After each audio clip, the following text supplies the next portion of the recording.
Dando continuidade à nossa série de exposições na primeira epístola de Paulo aos Coríntios, eu os convido a abrirem no capítulo 9.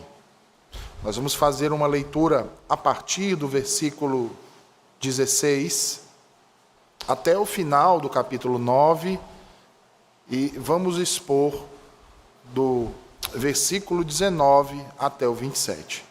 Leitura do capítulo 9, versículos 16 em diante, mas a exposição será na terceira e última parte da epístola, que se encontra nos versículos 19 ao 27.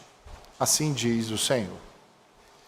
Se anuncio o evangelho, não tenho de que me gloriar, pois sobre mim pesa essa obrigação.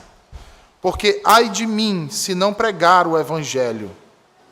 Se o faço de livre vontade, tenho galardão. Mas se constrangido, é então a responsabilidade de despenseiro que me está confiada. Nesse caso, qual é o meu galardão? É que evangelizando proponha de graça o evangelho para não me valer do direito que ele me dá. Porque sendo livre de todos, fiz-me escravo de todos, a fim de ganhar o maior número possível. Procedi para com os judeus como judeu, a fim de ganhar os judeus. Para os que vivem sob o regime da lei, como se eu mesmo assim vivesse, para ganhar os que vivem debaixo da lei, embora não esteja eu debaixo da lei. Aos sem lei, como se eu mesmo fosse, não estando sem lei para com Deus, mas debaixo da lei de Cristo, para ganhar os que vivem fora do regime da lei. Fiz-me fraco para com os fracos, com o fim de ganhar os fracos. Fiz-me tudo para com todos, com o fim de, por todos os modos, salvar alguns. Tudo faço por causa do Evangelho, com o fim de me tornar cooperador com ele. Não sabeis vós que os que correm no estádio, todos, na verdade, correm, mas um só leva o prêmio? Correi de tal maneira que o alcanceis. Todo atleta em tudo se domina, aqueles para alcançar uma coroa corruptível, nós, porém, a incorruptível. Assim corro também eu, não sem meta, assim luto, não como desferindo golpes no ar, mas esmurro meu corpo e o reduzo à escravidão, para que, tendo pregado a outros, não venha eu mesmo a ser desqualificado. Amém e amém. Oremos mais uma vez ao Senhor, meus queridos. Senhor Deus, quão maravilhosa é a tua graça, Senhor. Quão grandes são as tuas misericórdias. Acabamos de ler a tua palavra, que será pregada aos corações dos teus filhos nessa manhã, Senhor. E por isso eu te peço, assim como o teu servo, que nos abençoe, abrindo o nosso entendimento, abrindo os nossos corações, nos fazendo guardar a tua palavra, para vivermos conforme ela assim nos ordena. E que tudo seja para o louvor da tua glória, Senhor. Pois só tu és digno de toda honra, de toda glória e de todo louvor. Amém e amém. Durante um violento temporal na costa da Escócia, foi lançada um possante veleiro pela fúria do mar agitado contra a praia rochosa. O forte vento que soprava e as altas ondas pareciam querer despedaçar o casco daquela embarcação. Na praia havia uma vila de pescadores que, ao avistarem aquele veleiro ser jogado contra as rochas, e perceberem o temporal que se instaurava com os fortes ventos e altíssimas ondas, Temendo pela gravidade da situação e pelo que viria a acontecer com os tripulantes daquela embarcação, tomaram um bote e correram ao seu auxílio. O sopro dos ventos era tão terrível que mais pareciam hordas de demônios, ameaçando destroçar tudo e a todos que ali se encontravam. Era uma situação, meus irmãos, de extremo perigo. Contudo, alguns homens destemidos lançaram-se ao mar para salvar a tripulação daquela embarcação. Ao retornar à praia, no meio do caminho, perceberam que ainda havia ficado um dos tripulantes agarrado ao mastro. O desespero estampava o seu rosto. Os remadores do barco salva-vidas disseram que não poderiam voltar para buscá-lo, porque o risco era iminente demais de que o mesmo destino da embarcação que estava sendo lançada contra as rochas fosse também o deles, fazendo assim perecer a todos. Dessa forma, eles não retornaram, pelo contrário, continuaram a remar em direção à praia, deixando para trás aquele jovem agarrado ao mastro daquela embarcação. Ao chegarem à praia, um jovem robusto se aproxima deles e diz ter avistado que havia ficado uma pessoa ainda no veleiro naufragado. Os homens que retornaram da embarcação disseram que não tinham como retornar para salvar aquela pobre alma. O jovem, então, se disponibiliza a salvar aquele único que havia ficado. Sua mãe, porém, que se achava ao seu lado, lhe suplicou que não fizesse isso, pois já tinha sofrimento demais em sua vida. Havia perdido o pai dele, que era marinheiro, em um temporal semelhante. E lembrou ao seu filho ainda que, há cerca de 8 anos atrás, o seu irmão, adentrando no mar com uma embarcação, com um temporal muito semelhante àquele, já fazia 8 anos que havia desaparecido. Agora, tudo o que lhe restava era aquele jovem. E ela então lhe suplica, dizendo: filho meu, se você perecer, como seu irmão e seu pai, o que será de mim? Sou velha e pobre, você é meu arrimo, é tudo o que me restou. Por favor, não vá.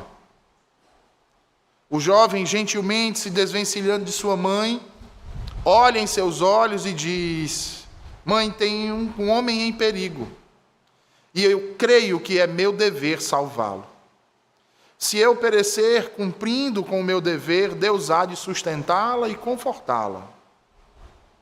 O jovem, então, beija o rosto de sua mãe, embarca no bote juntamente com outros 2 companheiros apenas e vão em direção ao veleiro naufragado. Os que haviam ficado na praia assistem o terrível temporal continuar a bater de modo violento contra a embarcação e as ondas a jogar o bote de um lado para o outro.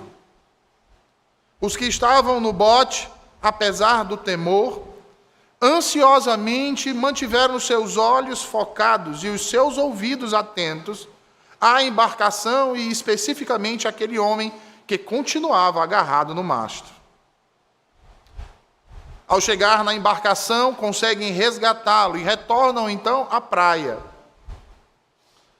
Os que haviam ficado em terra, ao avistarem o bote retornar, a uma distância média, começam a gritar em alta voz e a perguntar: todos estão bem? Conseguiram salvar o homem? O jovem que havia se oferecido inicialmente a salvar aquele que havia sido deixado para trás, coloca as suas mãos ao redor de sua boca e responde em alta voz: sim, todos estamos bem. Digo à minha mãe que estou bem, e levando comigo meu irmão Guilherme, que estava desaparecido. Havia apenas um homem a ser salvo naquele veleiro. que em seguida afundou no mar. O irmão daquele que estava desaparecido há 8 anos, irmãos. Condições semelhantes há em torno de todos nós, em maior proporção ou em menor proporção. Condições semelhantes também havia em torno de Paulo.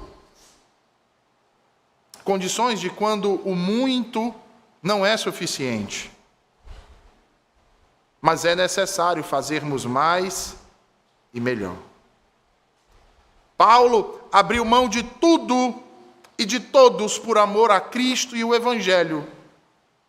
Ele abriu mão de sua vida, ele abriu mão de seu status, de seu prestígio, de sua liberdade, como nós vimos aqui nas exposições anteriores, de seus direitos.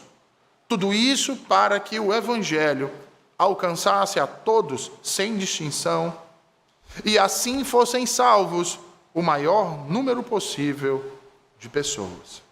Como nós podemos ver pelo que ele diz no versículo 19. Observe aí na Escritura. Ele diz: porque embora seja livre de todos, fiz-me escravo de todos para ganhar o maior número possível de pessoas. Queridos, quão grande desafio foi o do apóstolo Paulo enfrentar a dura e difícil tarefa de pregar, e não apenas pregar, irmãos. E aqui eu chamo a atenção daqueles que acham que o ministério pastoral está restrito somente à pregação do Evangelho. Paulo não apenas estava incumbido de pregar, mas também de unir. E não somente unir, mas também conviver com pessoas das mais distintas culturas e culturas opostas. Ele teve que pregar e unir judeus com gentios. Ele teve que pregar e unir fortes e também fracos. Ele teve que pregar e unir escravos com libertos. E como diz no início do versículo 19, acabou por fazer-se escravo de todos. Judeus e gentios, fortes e fracos, livres e escravos. E sabe por quê, irmãos? Para que o Evangelho chegasse a todos. Você tem feito mesmo? Você tem se esforçado para fazer cada vez mais e melhor por amor a Cristo e para o avanço do Evangelho? Para que este alcance mais e mais pessoas? Ou será que você tem procurado fazer apenas o que é básico e fundamental? Por essa razão, então, Paulo faz questão de ressaltar sua liberdade aqui. E esse é um ponto importante, irmãos, ressaltar a liberdade que Paulo tinha em Cristo, porque sem ela jamais poderia realizar as coisas que realizou. Jamais poderia ter se tornado quem de fato se tornou, sem que antes fosse livre para fazer isso. Porque só alguém que é livre pode abrir mão de sua liberdade e se tornar escravo. Somente alguém livre das amarras, dos favores, das ofertas, pode trabalhar e fazer o que deve ser feito sem restrições.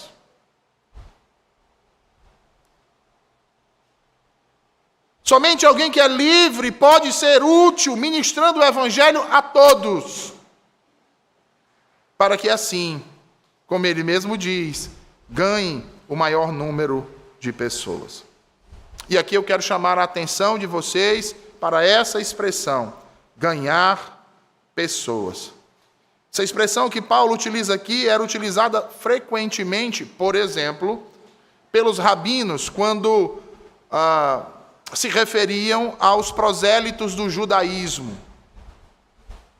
Era uma expressão que dizia respeito a fazer aquilo que era necessário para facilitar a educação e, portanto, o discipulado dos prosélitos.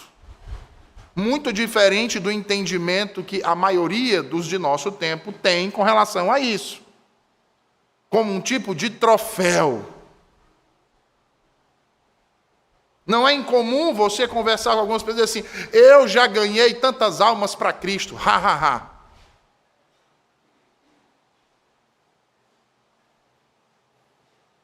Eu já levei tantas almas para serem salvas, ri, ri, ri.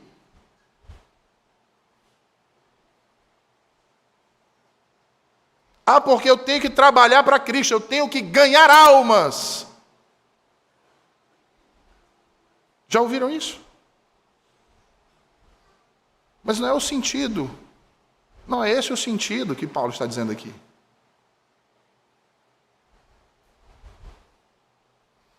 Essa, portanto, era a sua missão.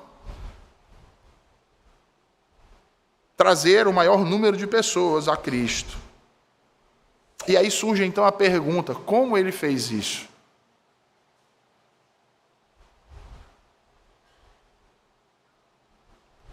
E ele vai nos dizer nos versículos seguintes. Observem aí os versículos 20 ao 23. Ele diz: tornei-me judeu para os judeus. Para os que estão debaixo da lei, tornei-me como se estivesse sujeito à lei.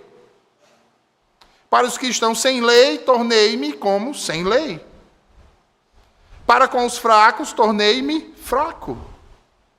Tornei-me tudo para com todos, para de alguma forma salvar alguns. Faço tudo isso por causa do Evangelho, para ser coparticipante dele. Meus irmãos, se há algum lugar nas cartas de Paulo onde ele nos permite vislumbrar sua filosofia ministerial, esse lugar é aqui. Paulo vê seu papel como o de se colocar na posição de seus ouvintes para pregar o Evangelho a eles com mais eficiência. A resposta, portanto, é que Paulo ganha o maior número de pessoas por imitação. Ele, assim como o seu Senhor, crê que para ganhar o maior número de pessoas é preciso servi-los e não ser servido por eles. Abram suas Bíblias em Mateus capítulo 20, por favor, versículos 25 a 27. Mateus capítulo 20, versículos 25 a 27.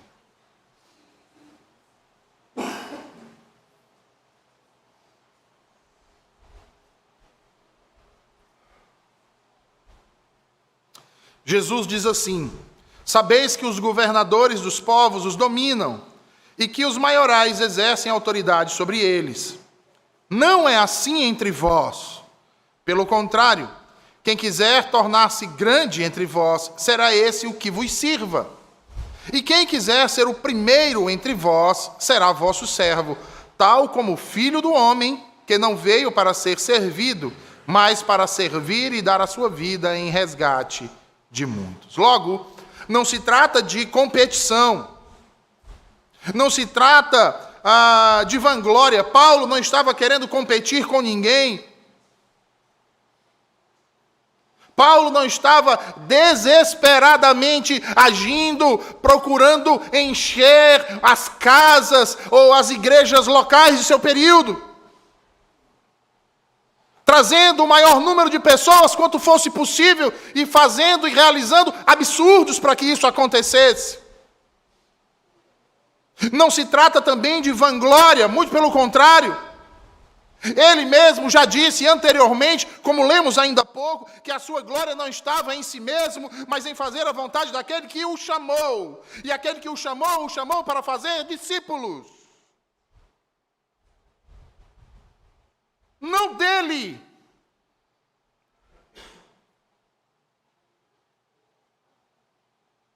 Mas de Jesus Cristo.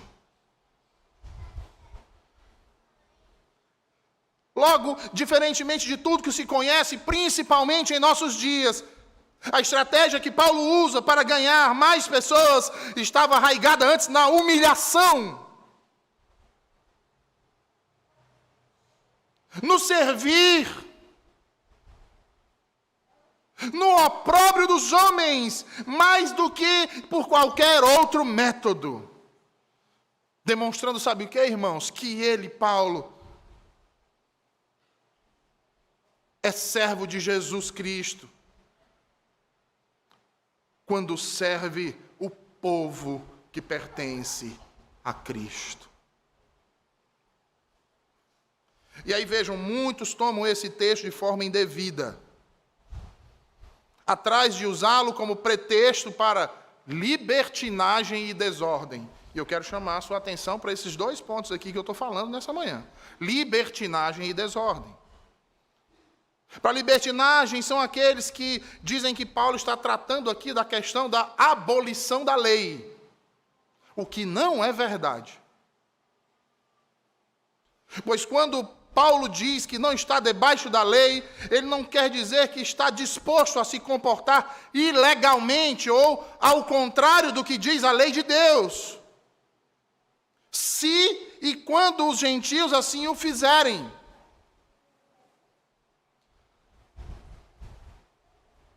Dizem que Paulo está dizendo que a lei aqui foi abolida. Pelo contrário, irmãos.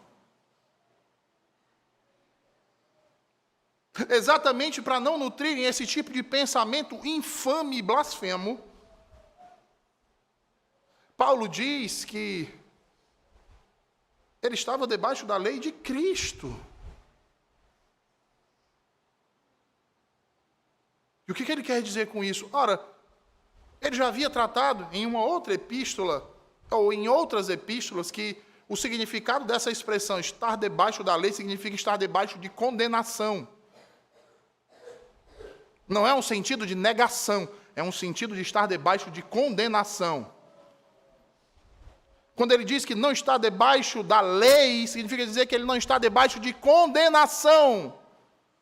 E por que ele não está debaixo de condenação? Porque ele está debaixo de Cristo. Ele está debaixo da lei de Cristo. Que é justamente a lei que nós chamamos de decálogo, os 10 mandamentos. Que não são anulados. Então, Paulo não precisa agir e viver como um ímpio para proclamar o evangelho a um ímpio.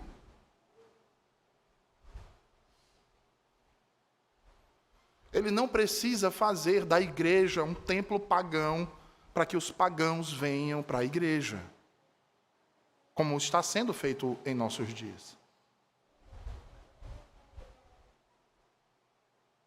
Para onde os jovens desta geração gostam de ir? Para as boates, para os parques de forró e para as raves. Então, vamos fazer da igreja boates, parques de forró e raves, para que os jovens venham para cá também. E adivinha qual texto eles usam para justificar isso?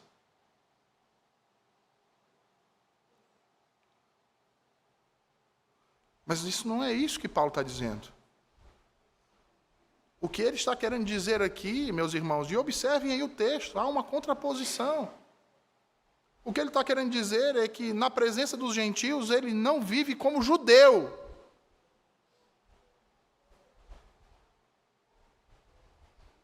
Ora, mas ele era judeu, não era? Mas na presença dos gentios ele não age como um judeu. Ele não chega até eles como um judeu, porque como os judeus se relacionavam com os gentios? Esse incircunciso, filho do diabo, não era assim?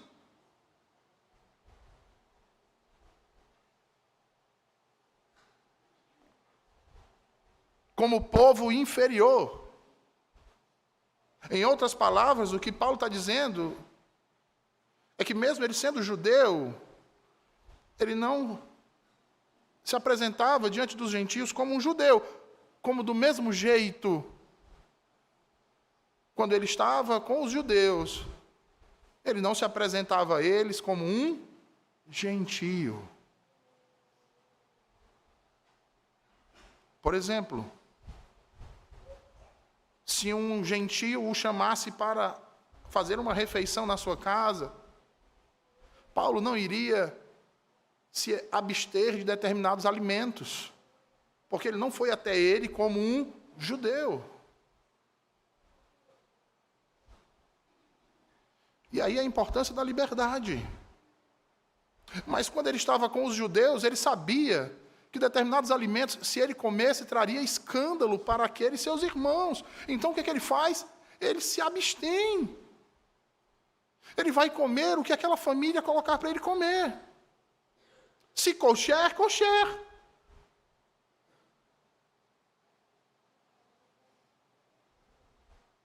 Do mesmo jeito, ele não agiria diante de um escravo como sendo um liberto. Então, quando Paulo está com os judeus, ele vive como judeu.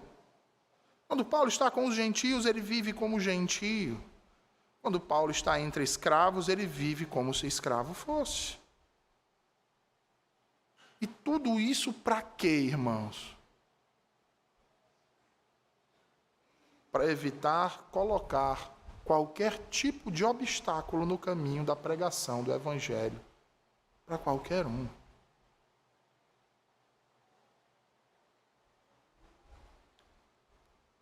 Sabe por quê? Porque nada pode ser obstáculo ao Evangelho. Daí, então, o segundo erro. Lembram? Eu falei o primeiro era o quê? A libertinagem. E o segundo, a desordem. Quando acreditam que há uma permissão para que se faça tudo para evangelizar pessoas, o que acontece? É só olhar para os nossos dias. Você quer ver na prática isso? Quem aqui nunca foi numa igreja para ouvir assim, agora nós vamos louvar a Deus. Se você quiser ficar de pé, fique. Se você quiser ficar sentado, fique. Se você quiser erguer as suas mãos, erga. Se você quiser rodopiar, rodopie. Você tem liberdade, adore a Deus na liberdade que Deus lhe concedeu. Já ouviram isso? Se você quiser segurar na mão do seu irmão, segure. Se você quiser dar pulos, pule na presença de Deus.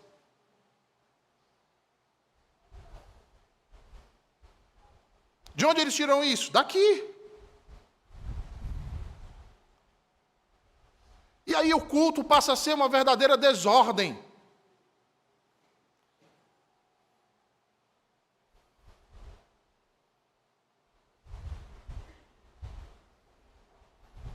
Passa a ser um festival de cachorradas, irmãos. Desculpem se o termo é pesado, mas eu não consigo pensar em outro. Porque essa é a imagem que eu tenho da minha infância. Na minha infância eu tinha um amigo que gostava de atiçar os cães na rua. E quando eu cheguei aqui do Mato Grosso do Sul, a gente andava por certas ruas ali do Montese, eu morava no bairro Montese. Era um festival de vira-lata no meio da rua. E o meu amigo, o que ele fazia? Ele pegava 3 pedaços de pescoço de galinha, batia palma, os cachorros todos da rua vinham em direção a ele, ele jogava os 3 pedaços. Os cachorros iam em cima dos 3 pedaços. Depois que ele fazia isso, ele jogava areia, então virava aquela cachorrada, era um brigando com o outro, era um empurrando o outro para pegar o pedaço de carne e a poeira subia. É o que acontece na maioria desses recintos. Sob a alcunha da liberdade, geram desordem. E a partir disso começam a inserir todo tipo de coisa na igreja, sob a desculpa de alcançar pecadores, ganhar mais almas. E aí começa a colocar teatro, dança, boneco. E aí, culto do idoso, culto da criança, culto do bebê, culto da mulher, culto do homem. Daqui a pouco vai ter o culto LGBT, o culto MSH, o culto DRV, o culto do empresário, o culto do lixeiro, o culto do engenheiro, o culto do médico. Para ganhar mais pessoas.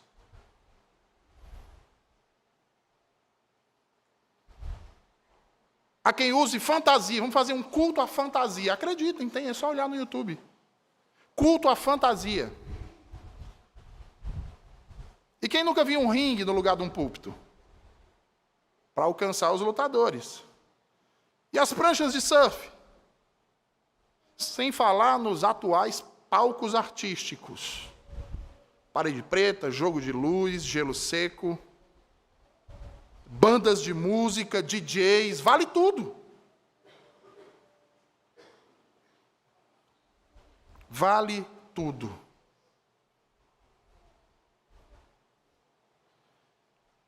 E, de fato, você encontra de tudo hoje, nesses recintos, menos evangelho. Sabe por quê? Porque quando essas coisas entram, algo tem que ser minado, sacrificado. E adivinha o que é? A palavra. Eu começo a amenizar determinadas coisas, eu não falo, porque se eu falar vai assustar as pessoas e as pessoas não vão vir. E aí eu vou minando, minando, minando e minando. Aí quando eu olho, eu digo assim, não, nem precisa, está todo mundo vindo. Só que não é por causa do Evangelho. E aí, quando se olha, presta atenção nisso. Os sacramentos não vão ser administrados de modo correto, mas de modo espúrio, quando se administra. O culto perde a ordem. E o foco se volta do Criador para as criaturas. Culminando assim nas bestialidades que temos visto em nossos dias, sob a alcunha da liberdade em Cristo e do evangelismo para alcançar o maior número de pessoas.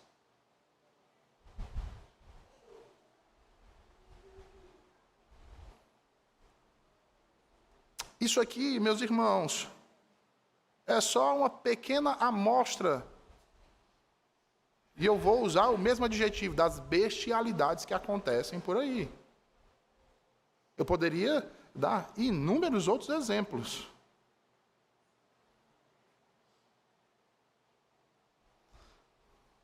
Sendo assim, irmãos, quando Paulo fala de se tornar tudo para todos por causa do Evangelho, não podemos entender essa fala de Paulo como querendo dizer que ele é um pragmatista sem princípios, que ele fará qualquer coisa que funcione para levar as pessoas a Cristo. E por isso eu chamo a sua atenção para que você guarde isso que eu vou dizer para vocês. O fim não justifica os meios. O fim não justifica os meios. O fim, que é o evangelismo, não justifica os meios. Diluir o evangelho em prol de uma aceitação maior.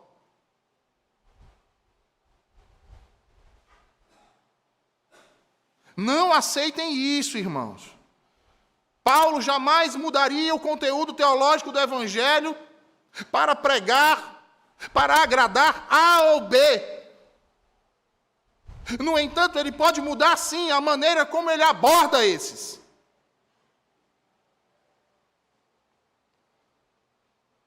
E deixa eu dar um exemplo. Paulo não precisa falar igual um pescador para proclamar a Cristo entre pescadores.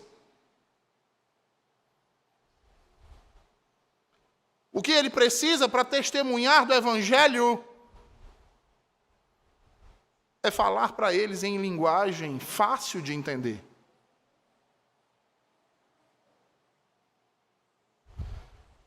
Ele não precisa falar com quem não é instruído e quem tem um português que assassina a gramática da mesma forma. Mas ele tem que saber como se comunicar de uma forma que facilite o entendimento daquele outro. Paulo não precisa se tornar um gladiador, irmãos. Nem precisa se tornar um jogador de futebol. E nem precisa montar um ringue na sua casa para atingir aqueles que gostam desses esportes. Ele simplesmente conta a eles sobre Jesus usando metáforas atléticas.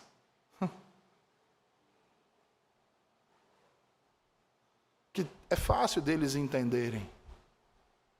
Daí você vê porque nas Escrituras se usa a linguagem de agricultores, se usa a linguagem de pescadores, para facilitar o entendimento da verdade que foi revelada por Deus. Jesus não precisou se tornar um fariseu para pregar aos fariseus. Nem muito menos precisou se tornar um publicano para pregar aos publicanos. Ele não precisou se tornar um pescador para chamar pescadores. Mas a todos esses, ele falou de modo inteligível. A todos eles, ele se fez entendido. Paulo não precisa absorver a cultura local, tornando-se mais um entre eles para que o evangelho pudesse alcançá-los. Ele podia fazer isso sem se tornar parte disso. Ao contrário do que nós vemos hoje, né? A gente vê nas redes sociais, a gente tem esse benefício hoje em dia. Fulano de tal, missionário enviado para a África. O camarada é branco, louro, do olho azul. A primeira coisa que ele faz é o quê? Se vestir como um africano.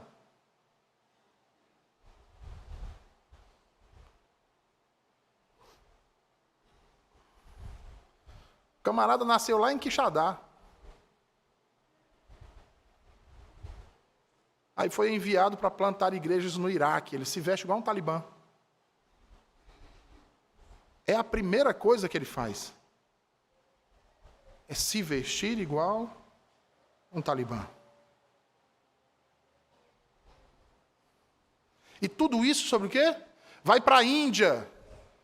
Quando olha até incenso, o irmão posta foto, vídeo, acendendo um incenso na casa dele na Índia.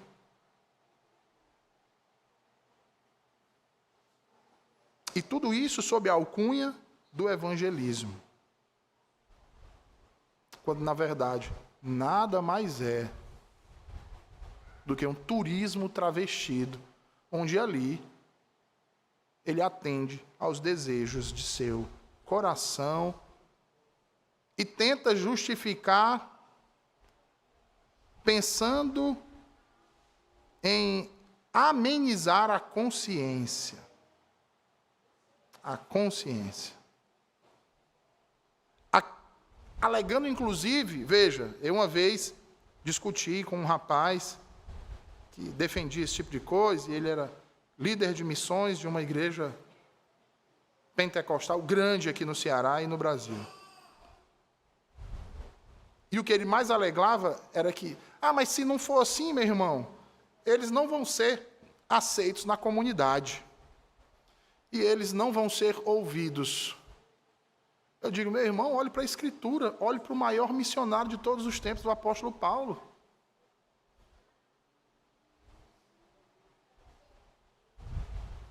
Olhe para ele.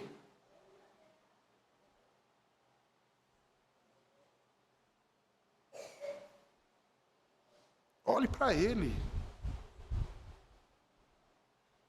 O que você está defendendo é que eu devo me tornar um ímpio para alcançar um ímpio, e não é isso que Paulo está dizendo.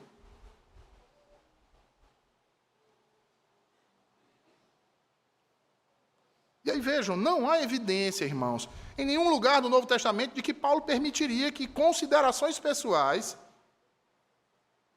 como essa. Porque se não for assim, o evangelho não prospera. Porque se for assim, eles não vão nem querer ouvir o evangelho. Porque se for assim, Cristo jamais vai entrar naquele país. Não há, no Novo Testamento inteiro,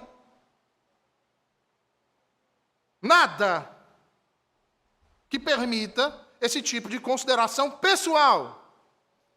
De dizer que diferenças culturais atrapalham a proclamação de Cristo crucificado a quem quer que seja. Não atrapalha. O que atrapalha é a sua covardia. O que atrapalha é a sua iniquidade. Isso atrapalha. O seu comodismo. O medo de sofrer as aflições de Cristo. De morrer pelo Evangelho. Ele não tinha medo. Vocês pensam que Paulo tinha medo de ser acorrentado, trancafiado e morto, porque chegou numa praça e foi proclamar a Cristo? Ele ia para dentro das sinagogas, irmãos. Você quer um lugar para um cristão ser mais odiado que dentro de uma sinagoga do primeiro século? Que antes de começar o culto se proferia uma maldição?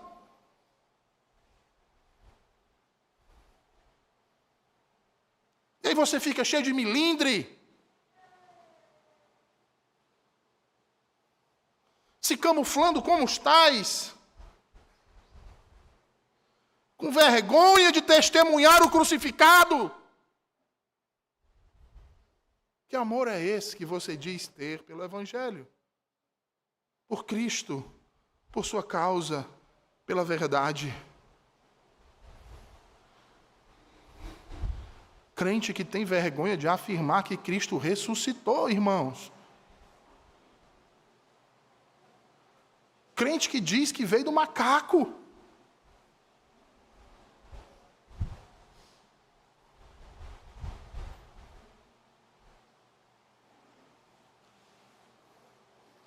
Para Paulo, nenhuma consideração pessoal, nenhuma diferença cultural poderia atrapalhar a proclamação de Cristo a quem quer que fosse pregado. Sabe por quê?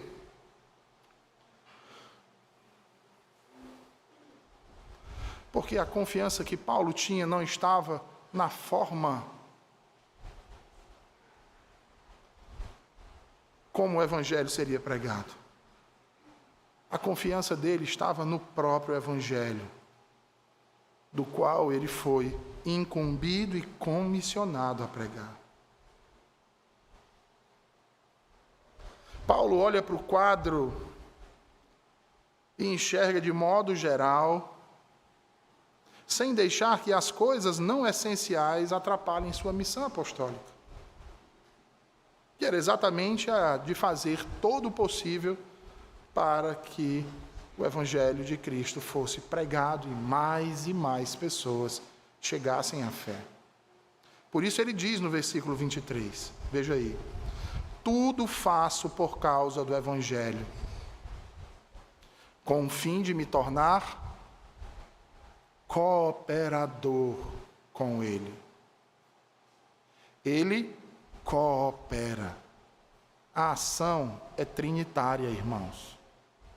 Ele é um mero cooperador.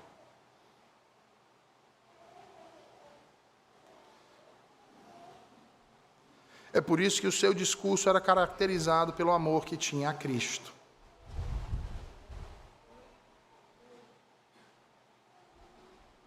Na humildade de ser um pecador justificado. E na conduta que refletia isso. A justiça de Cristo que lhe havia sido imputada. Por isso ele vai dizer nos versículos finais, veja aí, 24 ao 27. Não sabeis vós que os que correm no estádio, todos na verdade correm, mas um só leva o prêmio? Correi de tal maneira que o alcanceis. Todo atleta em tudo se domina. Aqueles para alcançar uma coroa corruptível, nós, porém, a incorruptível. Assim corro também eu, não sem meta. Assim luto, não como desferindo golpes no ar, mas esmurro o meu corpo e o reduzo à escravidão,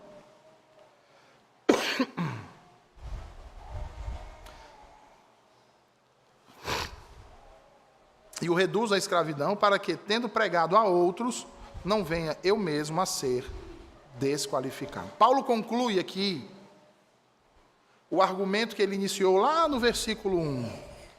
E ele faz isso trazendo para nós uma outra ilustração. Veja, os leitores de Paulo estavam familiarizados completamente com metáforas atléticas, assim como muitos em nossa cultura atual. Naquele período, os jogos istmicos eram realizados a cada 2 anos em Corinto, enquanto os Jogos Olímpicos eram realizados aproximadamente de 4 em 4 anos.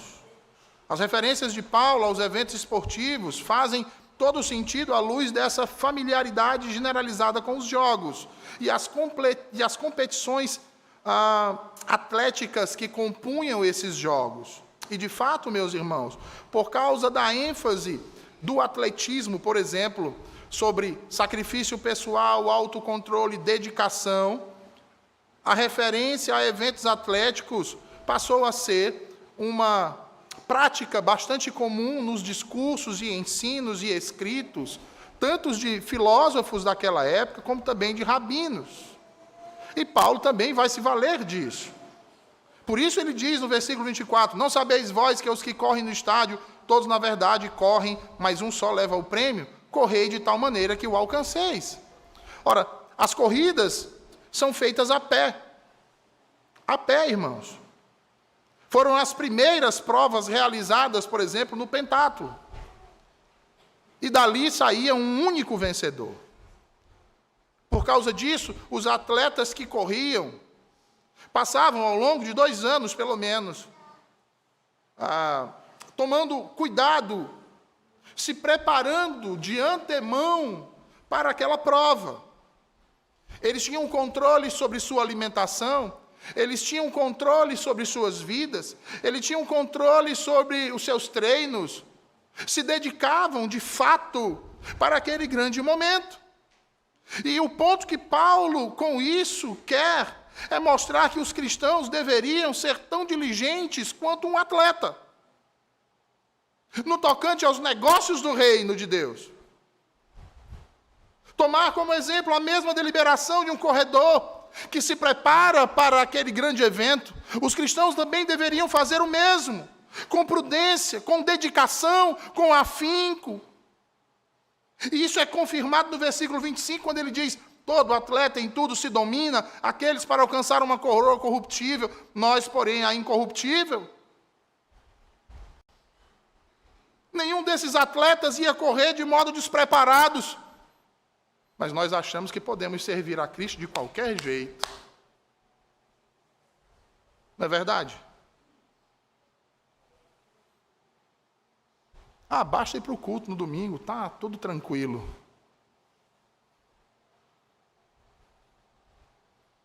Você passa 4 anos numa faculdade, faz mais 2 de pós-graduação, se especializa nisso, naquilo, no seu trabalho, e na sua igreja você tem preguiça de ficar para a escola bíblica dominical.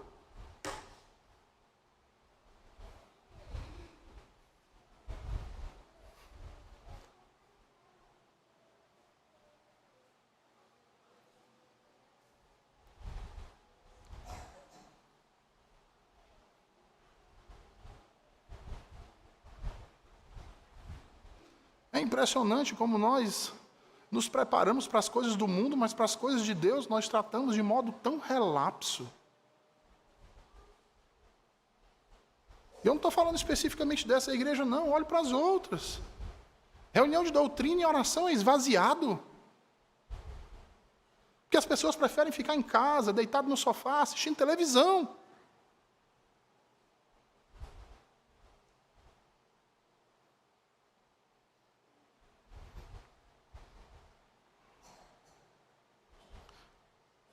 Os corredores olímpicos juravam fidelidade a Zeus. E em seus juramentos eles diziam que passariam meses inteiros se preparando, vivendo com moderação e debaixo de um treinamento rigoroso. E sabe o que eles recebiam quando ganhavam a corrida? Sabe qual era o prêmio por seu esforço e dedicação? Uma guirlanda feita de pinho.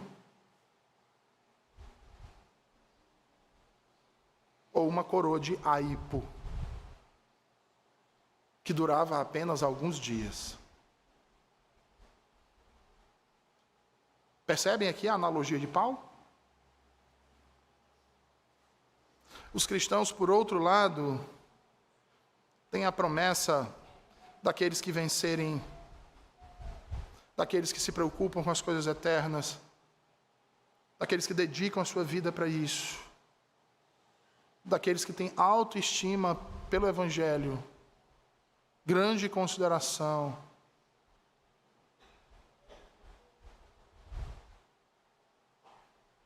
Que eles receberão não algo que perece em dias, mas algo que durará para sempre.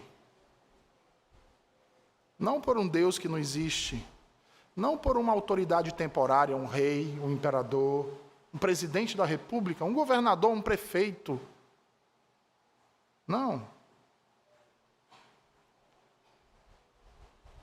Mas uma coroa de glória dadas pela mão do justo juiz em sua segunda vinda. Você sabe quem é esse justo juiz? Sabem, irmãos? Esse justo juiz é Cristo. O mesmo que testemunhamos o amor, a verdade e a glória através de nossas vidas. Vidas piedosas, vidas dedicadas ao conhecimento de Deus, à oração, ao amor. O que faz de nós, quer sejamos um pregador fiel do Evangelho, ou um cristão que busca perseverar até o fim, alguém cuja mesma atitude determinada de um atleta seja requerida, e não menos, mas mais e melhor. A cada dia, fazendo mais e melhor, como Paulo. Como aquele jovem da ilustração inicial, que sem temor do que poderia lhe sobrevir, mas pela fé e o dever da vida, ousou enfrentar um mar bravio para salvar aquela única alma, ou melhor, para fazer mais do que os outros fizeram. Façamos assim também, meus queridos, para que dessa forma ganhemos mais pessoas para Cristo. Não por aquilo que traz confusão e desordem, mas por aquilo que deve ser. Testemunho de vida, a pregação fiel do Evangelho e a confiança em Cristo e no Deus triuno, que é quem realiza a obra. Esse é o verdadeiro evangelismo. Que o Senhor nos abençoe. Vamos orar. Senhor Deus, nós te agradecemos por tua palavra pregada aos nossos corações e te suplicamos, Senhor, que nos faça viver essa verdade para o louvor da tua glória. Em nome de Cristo Jesus nós te oramos. Amém.